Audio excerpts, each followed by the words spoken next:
मैं आप सभी का पूरे अंतिम महोत्सव की तरफ से हार्दिक स्वागत एवं अभिनंदन करता हूं। कार्यक्रम के अगले क्रम में अपनी कविता और शायरी के माध्यम से पूरे विश्व में प्रतापगढ़ का नाम रोशन करने वाले प्रतापगढ़ के लाल शहजादा कलीम साहब को मंच पर आमंत्रित करता हूं कि वे मंच पर आए और आदरणीय सभा संवत्सर जी के जन्मदिन पर उनके जीवन वृत्त पर प्रकाश डालें। स्वागत करते हुए सीधे सीधे मैं उस मौजू पे आता हूं जिसके लिए हम आप यहाँ पर इकट्ठे हुए हैं। अभी संचालक महोदय ने एक बात ये कही कि अंतर्राष्ट्रीय शायर पूरी दुनिया में प्रतापगढ़ का नाम रोशन करने वाले शहजादा कलीम को मैं आवाज देता हूँ। सबसे पहले मैं ये बता दूं कि पूरी दुनिया में हो सकता है मैं एक शायर एक कवि के जरिए से आप सबका नाम पहुंचाता हूं, लेकिन जब भी मैं अपने प्रतापगढ़ की मिट्टी पे आता हूं, किसी प्रोग्राम में आता हूं, तो मैं एक शायर या एक कवि की हैसियत से नहीं आता, आपके छोटे भाई की हैसियत से आता हूं, आपके बच्चे की हैसियत से आता हूं। आज जिस शख्सियत का जन्मदिन हम लोग यहाँ पर मनाने के लिए इकट्ठे हुए हैं, उनके लिए अगर मैं कुछ बोलूं तो यकीनन ये सूरज को दीपक दिखाने जैसा होगा। एक दौर था जब हिंदुस्तान में फासिस्ट ताकतें अपना पैर अपनी जड़ जमा चुकी थे। उस वक्त उत्तर प्रदेश की सरजमीन पर एक ऐसा शख्स पैदा होता है, एक ऐसी शख्सियत पैदा होती है राजनीति में, जिसने सभी मजहब के लोगों को, सभी धर्म के लोगों को एक साथ जोड़कर एक सूत्र में पिरोकर ये बता दिया कि नहीं, ये हिंदुस्तान की मिट्टी है, यहाँ नफरत की ताकतों की कोई जगह नहीं है। अगर हिंदुस्तान में सियासत की जाएगी तो सिर्फ और सिर्फ मोहब्बत, भाईचारा और अमन की सियासत की जाएगी। शायद इस बात पर आपकी तालियां आनी चाहिए। देखिए, एक चीज मैं बता दूं, बिहारी लाल अंबर साहब आए हुए हैं। ये हिंदुस्तान के एक बड़े कवि हैं, एक बड़े शायर हैं। मुन्ना भाई उनको लिफाफा भी देंगे, जाहिर सी बात है, लेकिन मैं भी कवि हूं, मुझे कोई लिफाफा नहीं मिलेगा। आज का मेरा लिफाफा सिर्फ आपकी तालियां हैं।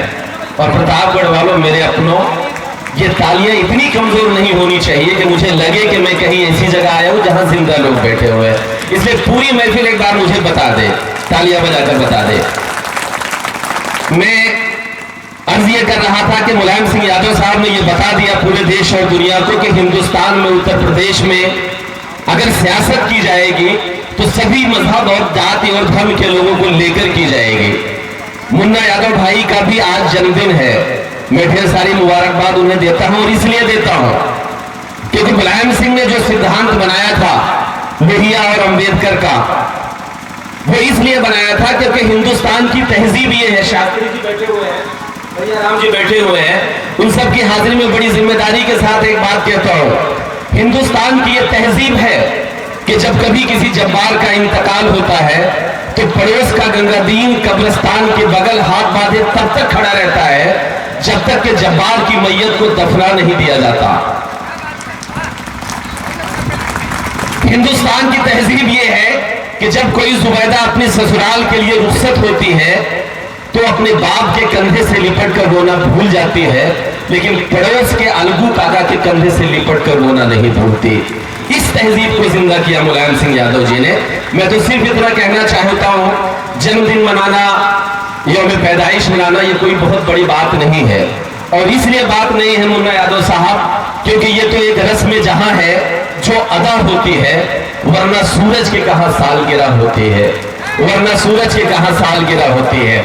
मैं बहुत ज्यादा कुछ नहीं बोलूंगा। जिस मिजाज के लिए या जिसके लिए मैं जाना चाहता हूं, मेरा भी मन है कि मैं कुछ आपको सुना दूं। आप हैं मूड में सुनने के? तो एक बार तालियां बजाइए। फिर मैं 4 मिसरे 4 पंक्तियां पढ़ता हूं। देखिए, मैं कभी सीधी बात नहीं करता हूं। मेरा एक तेवर है बगावत का, मेरा एक स्वर है विरोध का। और इसलिए विरोध का स्वर है क्योंकि आप सब पढ़े लिखे लोग यहाँ पर बैठे हुए हैं। एक बार संसद की सीढ़ी से उतरते हुए पंडित जवाहरलाल नेहरू के बगल इस देश के राष्ट्र कवि रामधारी सिंह दिनकर चल रहे थे। अचानक सीढ़ियों से उतरते हुए पंडित जवाहरलाल नेहरू के पैर फिसलते हैं और बगल में चल रहे दिनकर जी बढ़कर उन्हें संभाल लेते हैं। पंडित जवाहरलाल नेहरू ने कहा कि दिनकर जी, अगर आज आपने मुझे संभाला ना होता तो शायद मैं गिर गया होता। दिनकर जी का जवाब सुनना और अपने इस बच्चे की कविता को यहां से उठाना। दिनकर ने जवाब दिया कि जब जब भी सियासत के कदम लड़खड़ाए हैं, राजनीति जब जब भी लड़खड़ाई है, तो इसी अदब और साहित्य ने बढ़कर सहारा दिया है। जब तक हम कलमकार जिंदा हैं तब तक सियासत को लड़खड़ाने नहीं देंगे, राजनीति को गिरने नहीं देंगे। मैं उसी कड़ी का, उसी कुनबे का एक छोटा सा तालिबे इल्म, छोटा सा विद्यार्थी आपसे, आपके सामने उत्तर प्रदेश की सरकार से एक सवाल करता हूं। सवाल यह करता हूं कि पिछले दिनों बुलंदशहर में एक बच्ची का रेप हुआ। बस यहीं से बात शुरू करता हूं, सुनिएगा कि कल की स्याही न सूखी थी अखबार की, आ गई एक खबर फिर बलात्कार की। कल की स्याही न सूखी थी अखबार की, आ गई एक खबर फिर बलात्कार की। इज्जतें लुट रही है यहां रोज अब। मीडिया के साथी यहां पर बैठे हुए हैं, उनकी शिरकत चाहता हूं। ये शेर टीवी चैनलों पर खूब कोट किया गया। अंजना ओम कश्यप ने शेर को कोट किया था।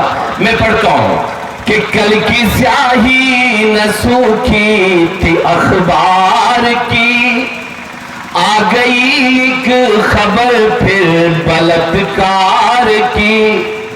इज्जतें लुट रही है यहां रोज अब, इज्जतें लुट रही है यहां रोज अब। नींद किस रोज टूटे कि सरकार की, नींद किस रोज टूटे कि सरकार की। थोड़ा सा आपको और जागना पड़ेगा। मैं सिर्फ 3 मिनट का वक्त आपका लूंगा, लेकिन जिंदा दिली के साथ आप सुनते रहेंगे तो इंशाल्लाह मैं भी कुछ बेहतर सुनाऊंगा। कि नींद किस रोज टूटे कि सरकार के खून बहे ना अपनों का अब, और न कोई दंगा हो, और न कोई दंगा हो। पूरे देश में जो चल रहा है, मुन्ना यादव भाई ने कहा कि हमें फासिस्ट ताकतों से लड़ने की जरूरत है, हम लड़ रहे हैं। तब एक बात मैं कहता हूं कि खून बहे ना अपनों का अब, और न कोई दंगा हो, और न कोई दंगा हो। एक हाथ में आबे ज़मज़म, एक हाथ में गंगा हो, एक हाथ में गंगा हो। जिसको जितना प्यार है देश से ये वो ही जाने, लेकिन हमें अपने देश से कितनी मोहब्बत है ये हमें आने वाले वक्त में एक साथ मिलकर दिखाना है। तब पढ़ता हूं कि जिसको जितना प्यार है देश से ये वो ही जाने, लेकिन मेरा तो अरमान यही है, मेरा कफन तिरंगा हो, खून बहे। एक छोटी सी नज्म जो मेरा मन है पढ़ने का, यकीनन ये बहुत ज्यादा वक्त आप सबका मुझे नहीं लेना चाहिए, कई बड़ी शख्सियतों को हमें सुनना है। मैं एक छोटी सी नज्म इसलिए पढ़ता हूं क्योंकि इस वक्त जो देश की जरूरत है, उस जरूरत के एतबार से मैं ये बात आप सबके सामने रख रहा हूं। सुनिएगा, हाजिर करता हूं भैया, सुनिएगा। कि भूख गरीबी जुल्म सितम तानाशाही अब हावी है, तानाशाही अब हावी है। सहमा सहमा है हर मंजर, सबका दामन दादी है, सबका दामन दागी है। हिंदू मुस्लिम सिख ईसाई सबका सपना कहाँ गया। समाजवादी पार्टी ने जो एक मिशन छेड़ा था, जो एक बुनियाद रखी थी, आप पीछे जाइए और कैलकुलेट करिए उस वक्त को कि आज जो बीजेपी की सरकार है, नोटबंदी करके, लॉकडाउन करके आपकी जेबें जो खाली की है, देश की जीडीपी जो गिराई है, हिंदू और मुसलमानों को लड़ाकर इस देश की यूनिटी को जो कमर की कमर को जो तोड़ा है, उस पर एक सवाल करता हूं कि भूख गरीबी जुल्म सितम तानाशाही अब हावी है, तानाशाही अब हावी है। सहमा सहमा है हर मंजर, सबका दामन दागी है, सबका दामन दागी है। हिंदू मुस्लिम सिख ईसाई सबका सपना कहाँ गया। ढूंढ रही है नमाखे वो भारत अपना कहाँ गया। भू गरीबी कौन सा भारत।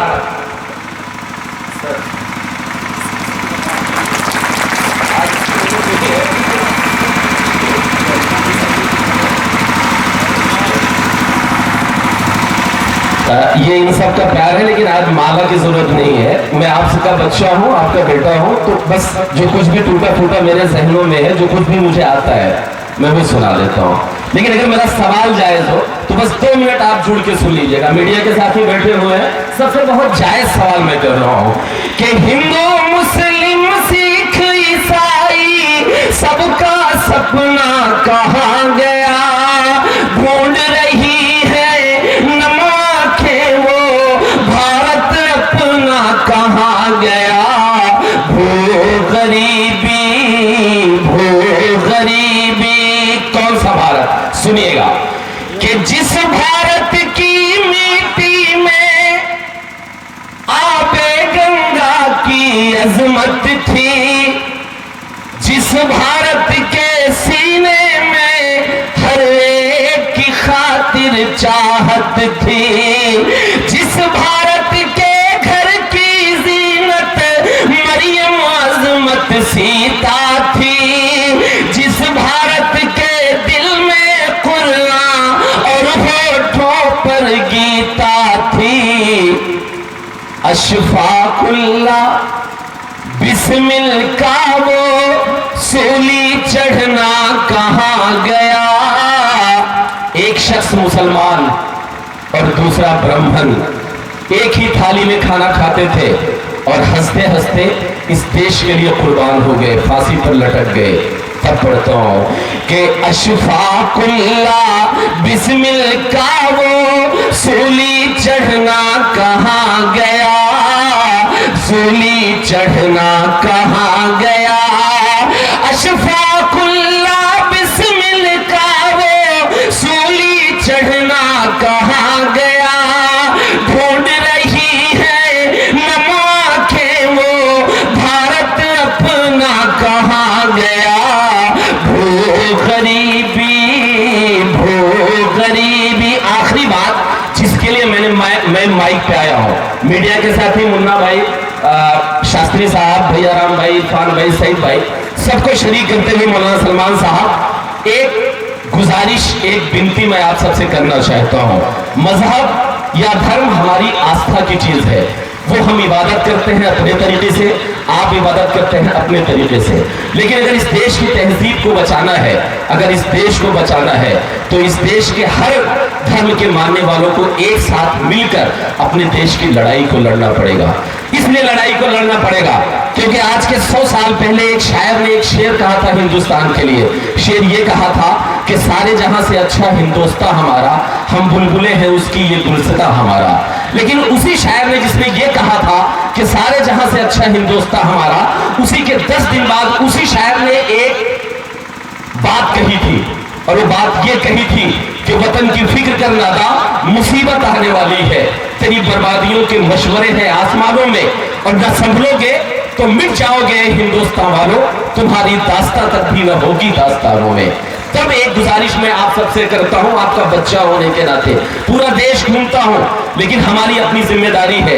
इसलिए हमारी जिम्मेदारी है क्योंकि दिनकर जी ने जब नेहरू को फिसलने से बचाया था, कंधा संभाला था, उसी कुंबे की जिम्मेदारी को मैं निभाते हुए गुजारिश विनती करना चाहता हूं कि हिंदू मुस्लिम सिख ईसाई सबका सपना कहां गया, ढूंढ रही है नम आंखें। अब सुनिएगा कि खून में डूबा मंजर देश की चीख न बन जाए एक दिन।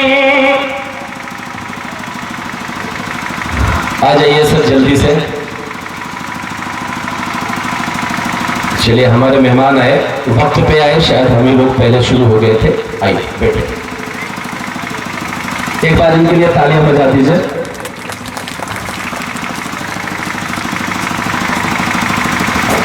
बिहारी भाई सुनिए, मोबाइल रख दीजिए, सुनिए।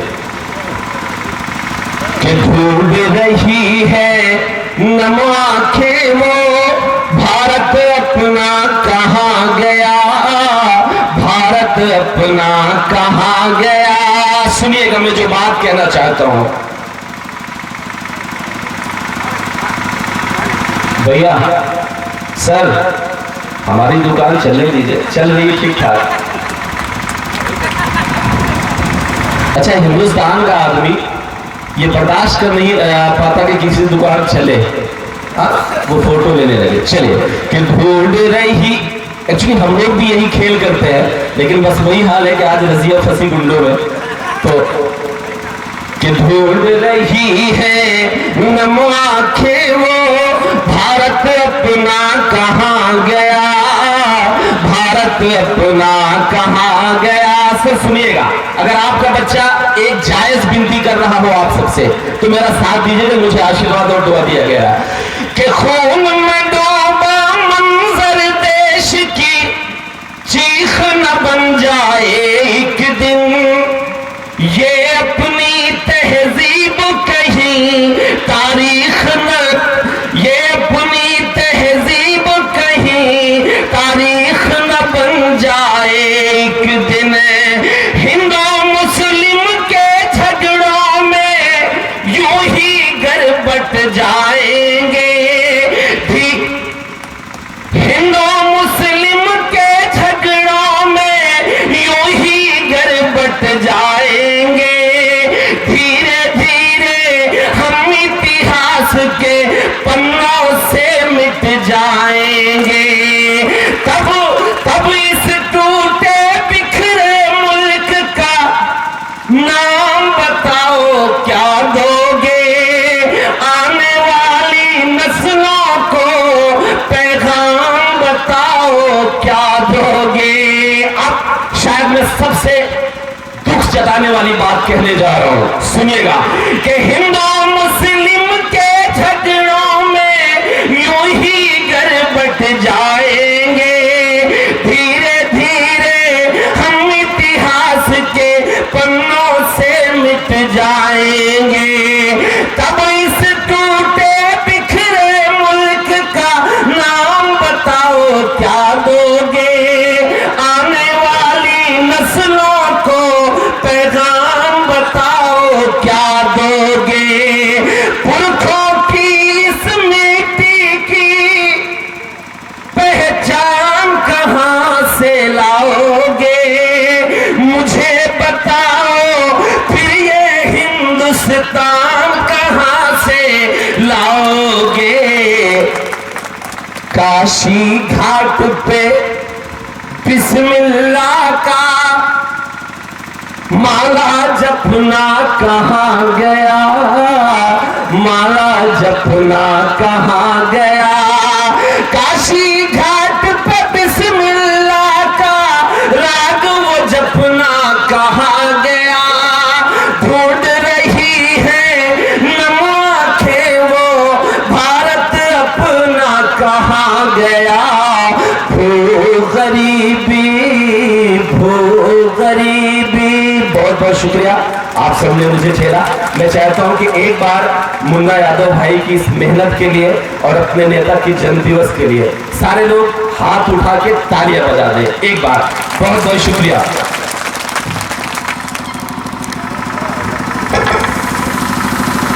धन्यवाद कलीम भाई। हमारे बीच में लोहिया वाहिनी के जिलाध्यक्ष राजू यादव जी अपनी टीम के साथ पहुंचे हैं। मैं उनका हार्दिक स्वागत अभिनंदन करता हूं। अमेठी से चलकर जिला पंचायत सदस्य भाई विजय श्याम, दादा साहब, शहबाज खान, मुकेश यादव पट्टी से, सूरज यादव कटरा नजनीगंज, राहुल यादव अमेठी से, भाई आजाद पटेल जी एडवोकेट साहब, दीपक यादव चंदीपुर धाम, मेजर यादव अमेठी से चलकर आए हैं। पूरे एमपी महोत्सव की तरफ से मैं उनका हार्दिक स्वागत और अभिनंदन करता हूं। मैं समझ रहा हूं आप लोग बड़े बड़े बाल देख रहे हैं। जी हाँ, ये आपके वही चहेते बिहारी लाल अम्बर जी हैं जो आपको